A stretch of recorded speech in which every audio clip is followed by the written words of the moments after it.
সুপ্রিয় শিক্ষার্থী, আসসালামু আলাইকুম। আমি তাসমিলুর রহমান, আর্টস এন্ড কমার্স ক্যাম্পাসের পক্ষ থেকে সকলকে জানাই আন্তরিক শুভেচ্ছা ও অভিনন্দন। সুপ্রিয় শিক্ষার্থী, আজকে আমরা আলোচনা করব এইচএসসি বাংলা উচ্চারণের নিয়ম।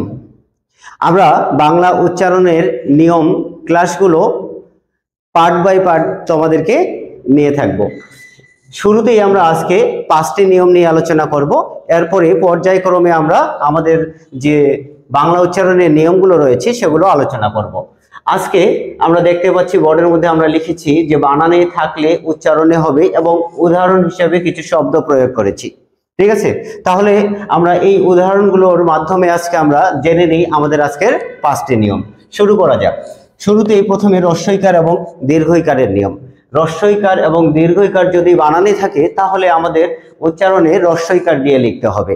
উদাহরণস্বরূপ আমরা নদী শব্দটি দিয়েছি, এই নদী শব্দটিতে আমরা দেখতে পাচ্ছি দীর্ঘইকার ব্যবহার করেছি আমরা।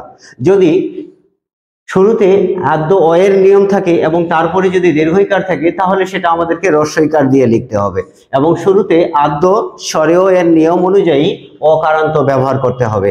তাহলে দেখা যাক আমরা শব্দটা কিভাবে বাংলা উচ্চারণের নিয়মে ব্যবহার করলাম। প্রথমে দেখতে পাচ্ছি আমরা দন্তান্ন দয় দীর্ঘকার দেওয়া আছে, তারপরে উচ্চারণে আমরা লিখেছি দন্তান্নয়কার দয় হিসি। হ্যাঁ, তার মানে এটা দাঁড়াচ্ছে যে দীর্ঘইকার থাকলে হ্রস্বইকার দিয়ে লিখতে হবে।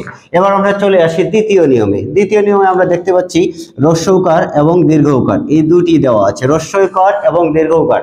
হ্রস্বইকার এবং দীর্ঘইকার থাকলে আমাদের হ্রস্বইকার দিয়ে লিখতে হবে। হ্রস্বকারের ক্ষেত্রে ব্যবহারটা আমরা দেখি বধূ শব্দটিতে আমরা ব দয় দৈর্ঘ্য দেওয়া আছে, বধূ ব ধয় দৈর্ঘ্য দেওয়া আছে। ব ধয় দৈর্ঘ্যের ক্ষেত্রে দেখো তোমরা আমরা এখানে দীর্ঘকার ব্যবহার করেছি, এদিকে গিয়ে হ্রস্বকার হয়ে গেছে এবং অকারান্ত এখানে শুরুতে আদ্য স্বরের ব্যবহার অনুযায়ী অকারান্ত ব্যবহার করেছি আমরা। তাহলে সুতরাং দাঁড়াচ্ছে বধূ উচ্চারণ বয়কার ধয় হুসু বধূ। এবার আমরা চলে আসি ক্ষীয় এর ক্ষেত্রে। এটাকে মূলত আমরা যুক্তক্ষ বলে থাকি, ছোটবেলায় পড়ে এসেছি যুক্তক্ষ, কিন্তু আসলে সঠিক উচ্চারণ হচ্ছে ক্ষীয়, এটাকে বলা হয় ক্ষীয়। ঠিক আছে, ক্ষীয় এর উচ্চারণ সাধারণত ক এবং খ দিয়ে করতে হয়। শুরুতে একটা ক হবে, তারপরে খ হবে। আমরা দেখতে পাচ্ছি এদিকে কক্ষ শব্দটিতে ক্ষীয় এর নিয়ম ব্যবহার করা হয়েছে। এই ক্ষীয় এর নিয়মে আমরা দেখতে পাচ্ছি যে কয়কার কয় হসন্ত ক্ষয়কার কক্ষ। আমরা ভেঙে বলি একটু, আমরা আগেই শিখেছি যে যদি ক্ষীয় থাকে তাহলে আমরা ক এবং খ দিয়ে লিখব। এখন কয়ের ক্ষেত্রে এখানে আদ্য এর নিয়ম ব্যবহার করা হয়েছে, তো আদ্য স্বরের নিয়ম অনুযায়ী কয়ে অকারান্ত ব্যবহার করেছি এবং কয়ের পরে যদি ক্ষীয় থাকে তাহলে ক্ষীয়টার নিয়ম পূর্বের যে বর্ণটা থাকবে সেখানে আমাদের অকারান্ত ব্যবহার করতে হবে। এই অকারান্ত ব্যবহার করতে হবে, সুতরাং আমরা কয়ের ক্ষেত্রে অকারান্ত ব্যবহার করেছি। এবার ক্ষীয় থাকলে কি হবে, একটা ক হবে একটা খ হবে। যখনই আমরা ভেঙে লিখব কোনো যুক্ত ব্যঞ্জন তখন আমাদেরকে যেখানে কোনো কার চিহ্ন থাকবে না সেখানে হসন্ত ব্যবহার করতে হবে আর পরেরটাতে অকারান্ত ব্যবহার করতে হবে। এজন্য আমরা কয়কার কয় হসন্ত ক্ষয়কার ব্যবহার করেছি। এবার চলে আসি আমরা পরের নিয়মটিতে। 4 নম্বর নিয়মে আমরা দেখতে পাচ্ছি অন্তস্থীয় জ এবং বর্গীয় জ ব্যবহার করেছি। অন্তস্থীয় জ এবং বর্গীয় জ এর ক্ষেত্রে আমরা কি লিখব, যদি বানানে অন্তস্থীয় জ এবং বর্গীয় জ থাকে তাহলে উচ্চারণে আমাদের লিখতে হবে বর্গীয় জ দিয়ে। এবার লক্ষ্য করি আমরা উদাহরণে শয্যা শব্দটিতে তালবস্য অন্তস্থ জয় জফলা আকার দেওয়া আছে। আবারও বলি, যদি অ উচ্চারিত হয় অকারান্তের নিয়মের পরে যদি জফলা থাকলে দ্বিত্ব হয়, কিন্তু পূর্বের যে বর্ণটা আছে সেখানে আমাদের অকারান্ত করতে হবে আদ্য এর নিয়ম অনুযায়ী। এই কারণে আমরা এখানে তালবস্য অকার ব্যবহার করেছি। পরে অন্তস্থীয় জ আছে, অন্তস্থীয় জ থাকলে যেহেতু আমাদের বর্গীয় জ দিয়ে লিখতে হয়, আবার জফলা থাকলে দ্বিত্ব করতে হবে, দুইবার লিখতে হবে। দ্বিত্ব বলতে দুইবার লিখতে হবে। আমরা বর্গীয় জ দুইবার লিখেছি, জফলার পরিবর্তে বর্গীয় জ দুইবার লিখেছি, এজন্য বর্গের জয় হসন্ত এবং বর্গের জয় আকার হয়েছে। এই যে আকারটা এখানে চলে গেল। এই হচ্ছে আমাদের শয্যা শব্দটি। এবার চলে আসি আমরা 5 নম্বর নিয়মে। 5 নম্বর নিয়মে আমরা দেখতে পাচ্ছি হয়ব দেওয়া আছে।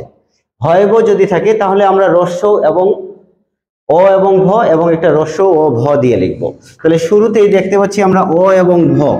কখন আমরা অ এবং ভ দিয়ে লিখব, যদি আমাদের শব্দটি শুরু হয় সরেয়া দিয়ে অথবা স্বরেয় দিয়ে, সরেয়া দিয়ে শুরু হলে আমরা অ এবং ভ দিয়ে লিখব।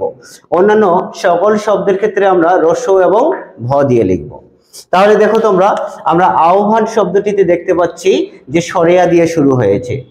আহ্বান, এটার উচ্চারণ হবে আহ্বান। তাহলে শুরুতে সরেয়ায় রাখলাম আমরা, হয় বয় আছে এবং হয় বয়ের পূর্বে সরেয়া থাকার কারণে আমরা অ এবং ভ ব্যবহার করব। দেখো আমরা এখানে অ এবং ভ ব্যবহার করেছি। তাহলে শব্দটা এখন আমরা দেখি, সরেয়া থাকলো, হয় বয়ের পরিবর্তে অ এবং ভ, আকার আছে আকার ব্যবহার করলাম, দন্তান্ন আছে দন্তান্ন, আহ্বান শব্দটি এভাবে সাধিত হয়েছে। এবার আমরা চলে আসি জিহ্বা। এই যে জিহ্বা, এটা উচ্চারণ হচ্ছে জিহ্বা। জিহ্বা কিভাবে হচ্ছে, যদি সরেয়া থাকে তাহলে ও আর ভ হবে, কিন্তু আমরা এটা এখানে দেখতে পাচ্ছি সরেয়া নেই, অন্য একটি বর্ণ রয়েছে, হ্রস্বইকার দিয়ে বর্গের জয় হিসিকার দেওয়া হয়েছে। এই বর্গীয় জয়ের ক্ষেত্রে দেখো যে সরেয়া না থাকার কারণে আমরা হ্রস্ব এবং ভ দিয়ে লিখেছি, বর্গের জয় হিসি, হ্রস্ব এবং ভ। সুপ্রিয় শিক্ষার্থী, এই ছিল আমাদের আজকের 5টি নিয়ম। পরবর্তী ক্লাসে আবারও এরকম ইউনিক 5টি নিয়ম নিয়ে বাংলা উচ্চারণের নিয়মের দ্বিতীয় ক্লাসে তোমাদের সঙ্গে দেখা হবে। আল্লাহ হাফেজ।